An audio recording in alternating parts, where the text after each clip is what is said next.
Hello guys, this is Praveen Aishwarya and welcome to FMT.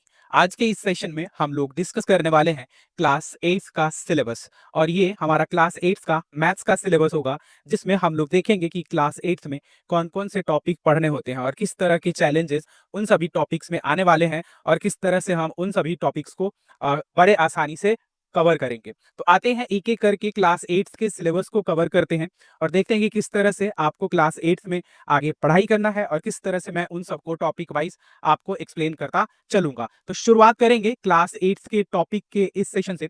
तो आपको यहाँ पर मैं एक एक करके सभी टॉपिक के नाम और उसके एक्सप्लेनेशन दिखाते चलता हूँ कि किस तरह से आपको पढ़ना है। तो सबसे पहले जब क्लास 8 में टॉपिक की शुरुआत होती है तो हमारा पहला टॉपिक जो आता है वो है हमारा rational number. Rational numbers. Rational numbers में हमें क्या क्या पढ़ना है, किस तरह से है, उसकी बात हम लोग करते हैं। तो रेशनल नंबर क्या होता है? वैसा ऐसा नंबर जो पी बाई क्यू फॉर्म में हो। पी बाई क्यू कहने का मतलब है कि यहाँ पर ऊपर वाला न्यूमरेटर होता है और नीचे वाले को हम क्या कहते हैं? डिनोमिनेटर कहते हैं।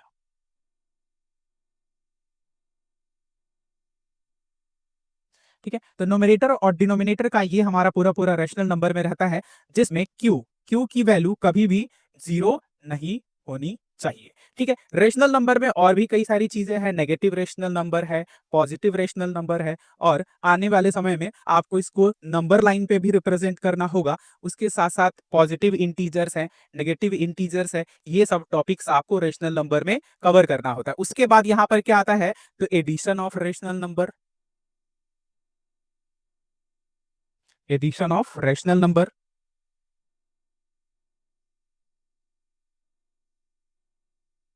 उसके साथ साथ सब्ट्रैक्शन आएगा, मल्टीप्लीकेशन एंड डिवीजन। सब्ट्रैक्शन, फिर उसी तरह से मल्टीप्लीकेशन, और क्या? Division of rational number.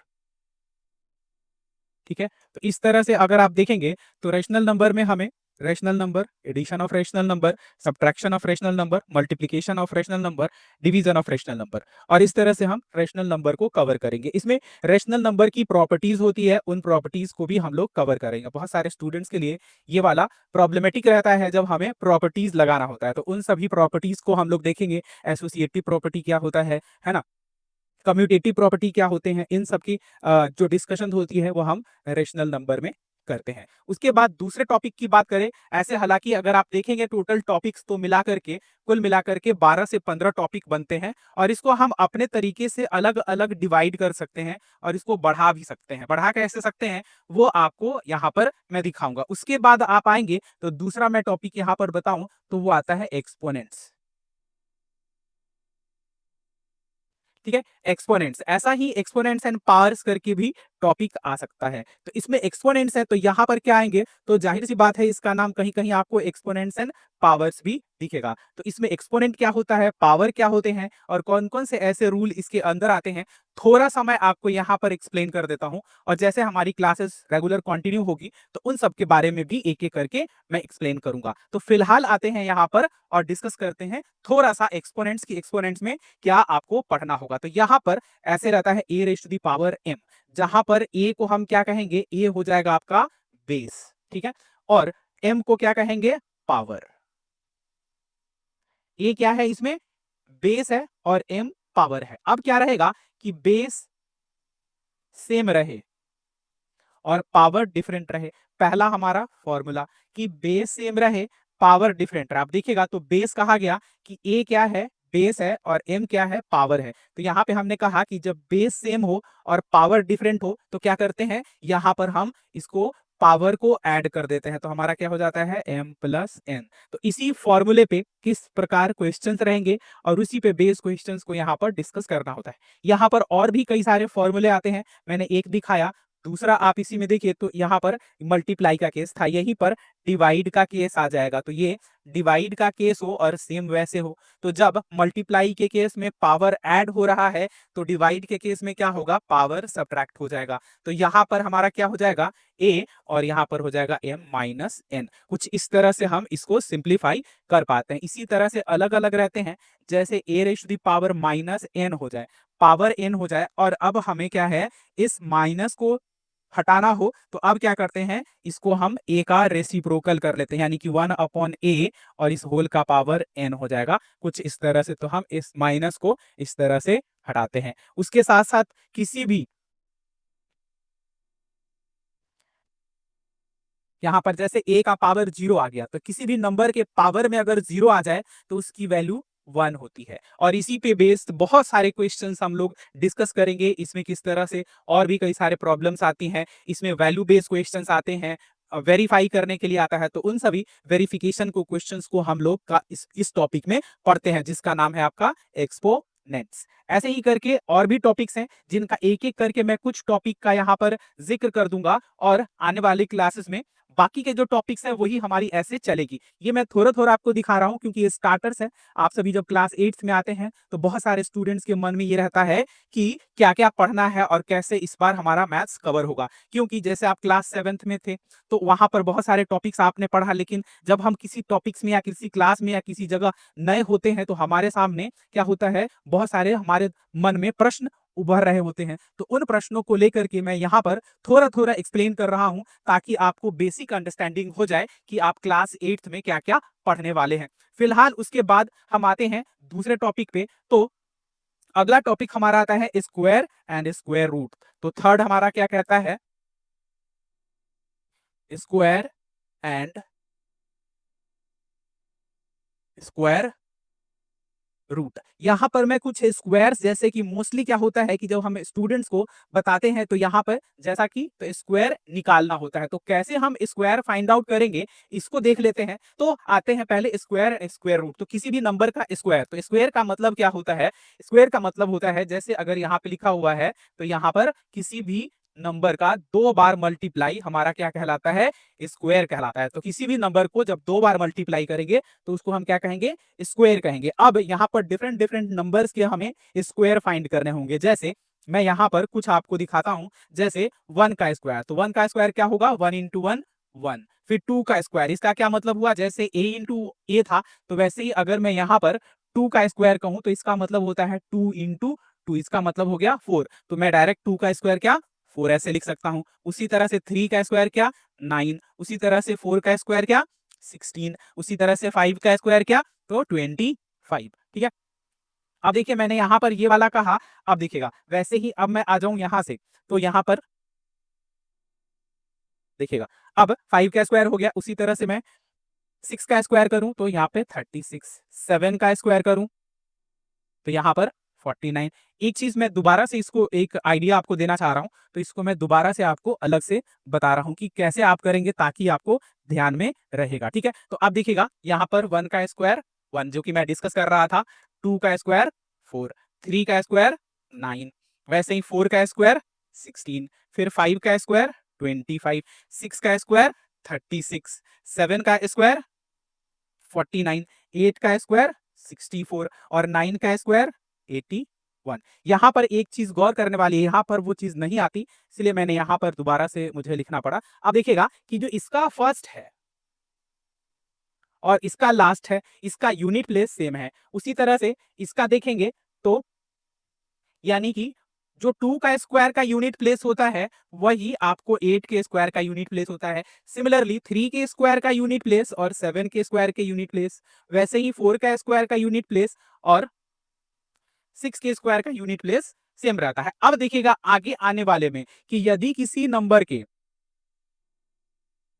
If any number having 1 4 9 6 1 4 1 4 9 6 और 5, अब देखिएगा यही बार बार रिपीट हुआ है, इसको अरेंज कर ले तो हम क्या कह सकते हैं कि 1 और क्या 4 5 6 और 9, ये नंबर अगर किसी नंबर के यूनिट प्लेस पे आते हैं, having a on unit place, अगर ये नंबर किसी के यूनिट प्लेस पे आते हैं इसका मतलब है कि ये क्या होगा, may be a perfect square on unit place. May be, मैं इसीलिए कह रहा हूं क्योंकि कभी कभी नहीं हो सकता, तो may be a perfect square. अब देखिए यहां पर बचा क्या, तो यदि किसी नंबर के यूनिट प्लेस पे 2 आ जाए, 3 आ जाए और क्या आ जाए, 7 आ जाए, 8 आ जाए, if any number having 2, 3, 7, 8 on unit place, they will never be a perfect square. क्या, कि यदि किसी नंबर के यूनिट प्लेस पे 2, 3, 7, 8 आ जाए on unit place, will be या will not be perfect square.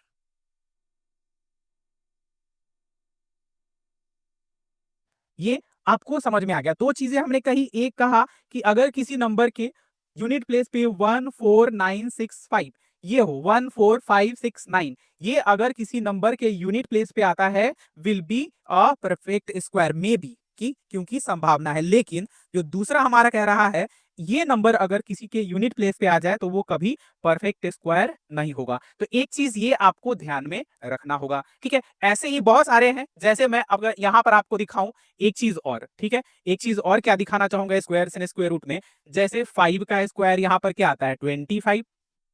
वैसे ही अगर मैं 15 का स्क्वायर कहूं तो 225। वैसे ही 25 का स्क्वायर निकालना हो तो 625, ठीक है। वैसे ही 35 का स्क्वायर निकालना हो तो यहाँ पे 1225, ठीक है। वैसे ही 45 का स्क्वायर निकालना हो तो हम क्या करेंगे, यहाँ पर 2025। ये फटाफट कैसे हो रहा है, तो इसके पीछे एक ट्रिक वर्क करता है। क्या ट्रिक वर्क करता है उसको मैं आपको दिखाऊं। ऐसे हो गया। वैसे ही यहाँ पर 55 का स्क्वायर हो तो अब क्या करेंगे कि आप देख पा रहे हो कि हर बार 25 25 25 तो रिपीट ही हो रहा है। तो आगे क्या बन रहा है, तो देखिएगा यहाँ पे आगे बना क्या, 1 था तो एक एक्सटेंड करेंगे तो 2, और 2 1 जा 2, ठीक है। ये 2 था, इसको अब हम एक एक्सटेंड करेंगे 3, तो 3 2 जा 6, ठीक है। 25 तो रिपीट ही होना है।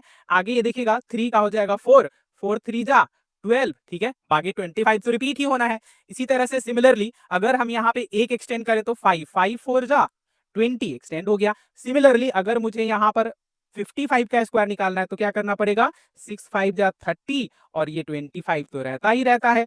सिमिलरली अगर मुझे कोई कह दे कि 65 का स्क्वायर निकालिए तो हम क्या करेंगे, यहाँ पे हो जाएगा हमारा 7, और यहाँ पर क्या हो जाएगा 42, और 25 तो रहना ही रहना है। तो इस तरह से हम 75 85 95 ऐसे दिए हुए नंबर्स का स्क्वायर निकालते हैं जिसके यूनिट प्लेस पे 5 होते हैं। ऐसे ही बहुत सारे ट्रिक्स हैं जो कि आने वाली क्लासेस में जब आप मेरे साथ कंटिन्यू करेंगे तो मैं इसी से रिलेटेड और भी बहुत सारे शॉर्टकट्स आपको सिखाऊंगा जो कि आपको हेल्प करेगा। इस क्लास में तो करेगा ही करेगा, आगे आने वाली क्लासेस में भी हेल्प करेगा। जैसे आप क्लास 9th में आ गए, 10th में आ गए, या फिर फ्यूचर में किसी और एग्जाम्स का प्रिपरेशन कर रहे हैं जहां पर मैथ्स के क्वेश्चंस पूछे जाते हैं, उन सभी में ये सभी हेल्प करने वाले हैं। तो आप ये समझ कर चलिए कि जब आप मेरे साथ क्लास 8th में इनरोल होते हैं तो मैं आपको उस वहां तक ले जाने के लिए चीजों को सिखाऊंगा, ताकि आप सभी फ्यूचर में जो चीजें पढ़ने वाले हैं वो कैसे कैसे होगा, तो फ्यूचर पाथ भी मैं आपको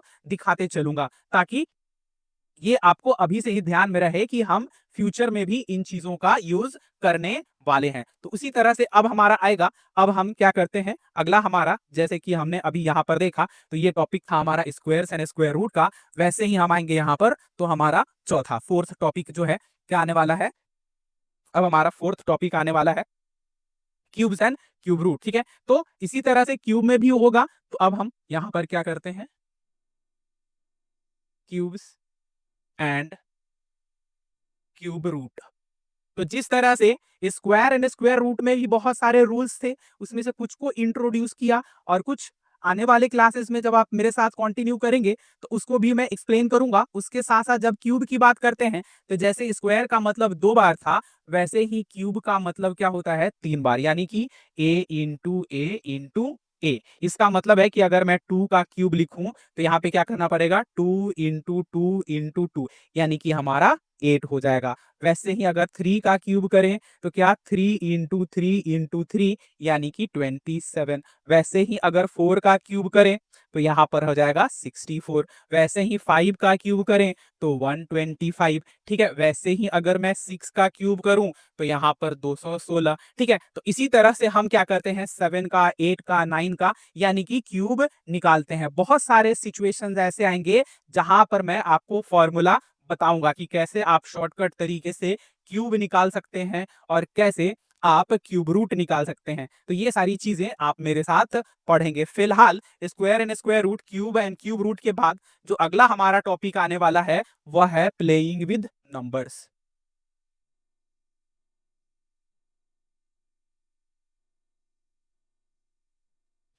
प्लेइंग विद नंबर्स, ठीक है। तो जब हम प्लेइंग विद नंबर्स की बात करते हैं, देखिएगा यहां पर, ठीक है, प्लेइंग विद नंबर्स। तो जब हम प्लेइंग विद नंबर्स की बात करते हैं तो यहां पर अब क्या होगा, तो जैसे हमने वहां पर देखा उसी तरह से यहां पर प्लेइंग विद नंबर्स में हमारा आता है डिविजिबिलिटी रूल। डिविजिबिलिटी रूल में हम देखते हैं number divisible by 2।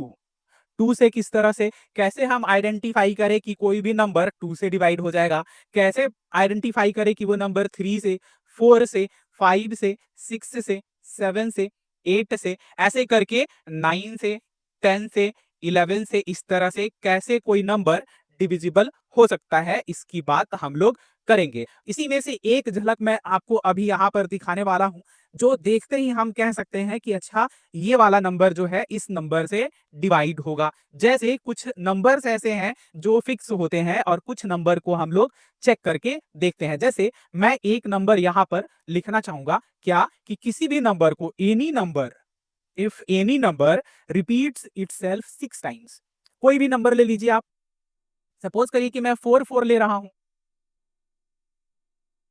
If any number repeats itself 6 times, जैसे 4 4 4 4 4 हो गया, तो कोई भी नंबर आप जो सोचना चाहते हैं वो सोच लीजिए और उसको अगर आप 7 से डिवाइड करेंगे will be completely divisible by 7। ठीक है, तो यह 7 का डिविजिबिलिटी रूल है। तो कोई भी number, any number repeats itself 6 times will be divisible by 7। ठीक है, डिविजिबल बाई 7। तो कोई भी नंबर जो 6 बार अपने आप को रिपीट करता है वह 7 से डिवाइड होता है। तो ऐसे कई सारे ट्रिक्स हैं, मैं इसको एक बार चेक करके आपको दिखाता हूं। आप कोई भी नंबर ले लीजिए, 1 1 1 1 ले लीजिए या 2 2 2 ले लीजिए, तो इस तरह के, क्योंकि इसका नाम ही क्या है, इसका नाम ही है प्लेइंग विद नंबर्स, तो हमें नंबर्स के साथ प्ले करना है। तो अब प्लेइंग विद नंबर्स में हम क्या कर रहे हैं, यहां पर इस तरह से, अब देखिए कि मैं यहां पर लिख रहा हूं 6 टाइम्स 4।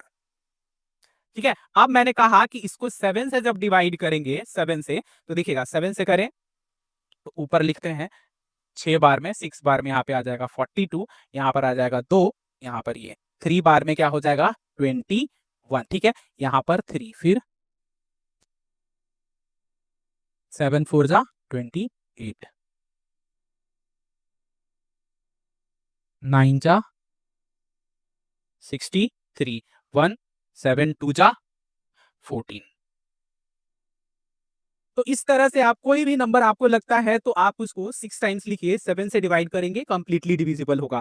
तो ऐसे ही इन सभी नंबर्स के भी अलग-अलग रूल्स हैं, अलग-अलग रूल्स हैं जिसको मैं बताऊंगा ताकि आपके सामने कोई नंबर आ जाए तो उसको बड़े आसानी से आप डिवाइड कर सकें। ठीक है, तो ये होता है हमारा प्लेइंग विद नंबर्स। अब आते हैं यहां पर अगले टॉपिक की बात करें तो अगला टॉपिक हमारा इसी तरह से अलजेब्रिक एक्सप्रेशन है। ठीक है, तो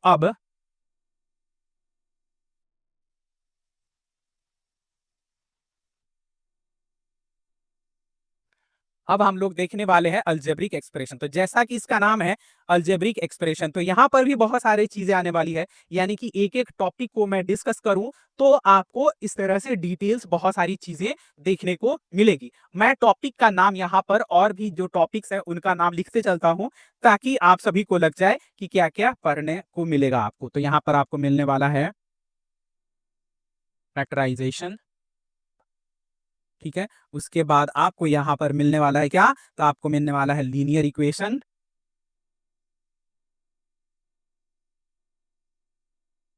ठीक है, लीनियर इक्वेशन के साथ साथ आपको मिलेगा परसेंटेज। परसेंटेज के साथ साथ आपको क्या मिलने वाला है, सिंपल कंपाउंड इंटरेस्ट।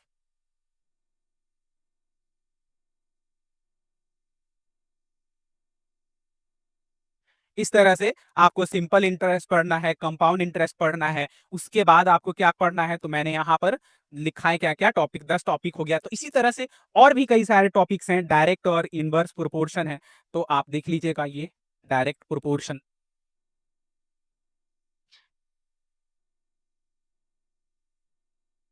डायरेक्ट और इनवर्स प्रोपोर्शन आपको दिखने को मिलेगा। उसके बाद आप देखेंगे तो यहाँ पर ज्योमेट्री के लिए अंडरस्टैंडिंग क्वाड्रिलेटरल्स पढ़ना है और उसके बाद आप देखेंगे प्रैक्टिकल ज्योमेट्री है। आप यहाँ पर पढ़ने वाले हैं मेंसुरेशन की, यानी कि एरिया पेरीमीटर, ठीक है? तो एरिया पेरीमीटर आप पढ़ने वाले हैं।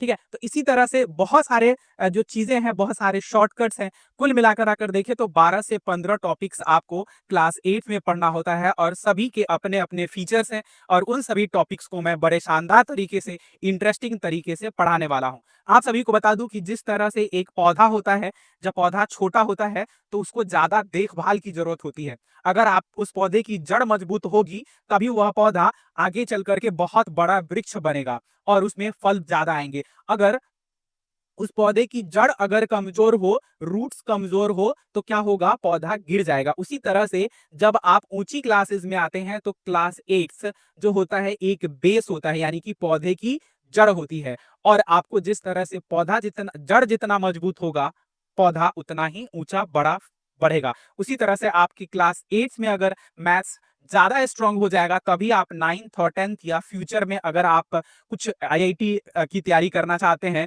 तो उसके लिए भी ये जो बेस तैयार करना होता है, वो क्लास 8 से शुरुआत होती है। तो आप सभी से यही कहूँगा कि आप सभी इस क्लास 8 को इतने अच्छे तरीके से कवर करें, ताकि आने वाले फ्यूचर में जैसे-जैसे आपकी कॉम्पिटिशन का दौर बढ़ता जा रहा है और नए-नए तरीके से एग्ज़ाम्स हो रहे हैं और उन सभी एग्ज़ाम्स को फेस करने के लिए जो प्रॉब्लम्स आने वाली है, उन सभी फ्यूचर प्रॉब्लम्स को आज से ही अगर आप सॉल्व करके रखेंगे और उन चीज़ों में आप अपनी मजबूती हासिल करेंगे, ताकि आप फ्यूचर में उस तरह के एग्जाम्स के लिए अभी से प्रिपेयर हो सके। तो इसके लिए आप सभी एफएमटी के प्लेटफॉर्म पे आ सकते हैं। यहाँ पर आपको सभी सब्जेक्ट की क्लासेस मिलती है। खास करके जब आप मैथमेटिक्स की बात करते हैं, जो कि मैं आपको पढ़ाऊंगा, तो यहाँ पर आपको सारे डाउट्स, सभी तरह की प्रॉब्लम्स जो है वो क्लियर होंगे। रेगुलर हमारी क्लासेस होती है, ऑनलाइन मोड में, ऑफलाइन मोड में। आप सभी इसके लिए कांटेक्ट कर सकते हैं। यहाँ पर आप देखिएगा तो आपको यहाँ पर ऐप डाउनलोड करने का ऑप्शन आता है।